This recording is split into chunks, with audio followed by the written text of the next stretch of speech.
आदित्य ठाकरे यांचे निकटवर्तीय सूरज चव्हाण यांच्यावरची सुनावणी पूर्ण झाली। पीएमएलए कोर्ट 5:30 वाजता आता यावर निकाल देईल। ईडीकडून 8 दिवसांच्या ईडी कोठडीची मागणी करण्यात आली आहे। सूरज चव्हाण यांना काल ईडीकडून अटक करण्यात आली। कोणत्या प्रकरणामध्ये त्यांना अटक करण्यात आली ते आपण पाहूया। तर कोरोना काळामध्ये मजुरांना खिचडी वाटण्यासाठी बीएमसीने कंत्राट काढलं होतं।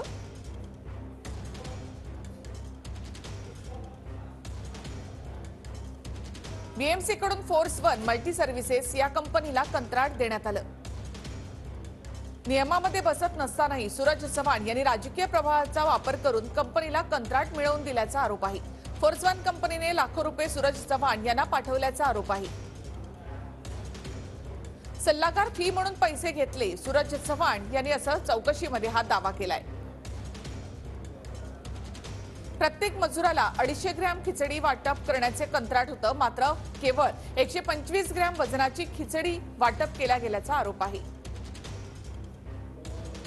2 दिवसापूर्वी जे जनता न्यायालय आम्ही केलं आणि त्याचा जो एक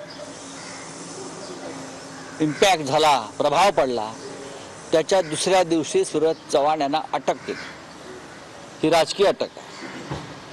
मुंबई महानगरपालिकेने कोरोना काळात, कोविड काळामध्ये अत्यंत उत्तम काम केलं। त्या काळामध्ये गोरगरिबांना, स्थलांतरित कामगारांसाठी खिचडी वाटप झालं। तरीही अनेक खोटी प्रकरण उभी करून, खोटे साक्षी पुरावे उभे करून ही प्रकरण निर्माण करून शिवसेनेला बदनाम करण्याचा प्रयत्न होतोय। राजन साळवी हे शिवसेनेचे उपनेते आहेत, आमदार आहेत, अनेक वर्ष निष्ठेने राहिलेले आहेत। त्यांच्यावर दबाव येतोय, जर तुम्ही आला नाहीत आमच्याबरोबर तर तुमच्यावरती अशा प्रकारच्या धाडी घालू आणि तुम्हाला अटक करू। पण राजन साळवी म्हणाले, मला अटक केली तरी चालेल, पण मी शिवसेना सोडणार नाही।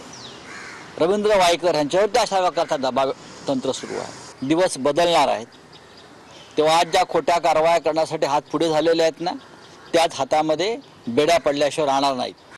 खिचडी खाताना, कफन चोरताना, रेमडेसिवीरचे 9000 इंजेक्शन ठापताना, ऑक्सिजन प्लांट 140 कोटी घेतले, 40 कोटी फक्त दिले। त्या हॉस्पिटलमध्ये संजय राऊतचे पार्टनर सुजित पाटकर त्यांनी पैसे 32.5 कोटी घेतले, परंतु खर्च 6 कोटी केले। याचं उत्तर द्या संजय राऊत साहेब।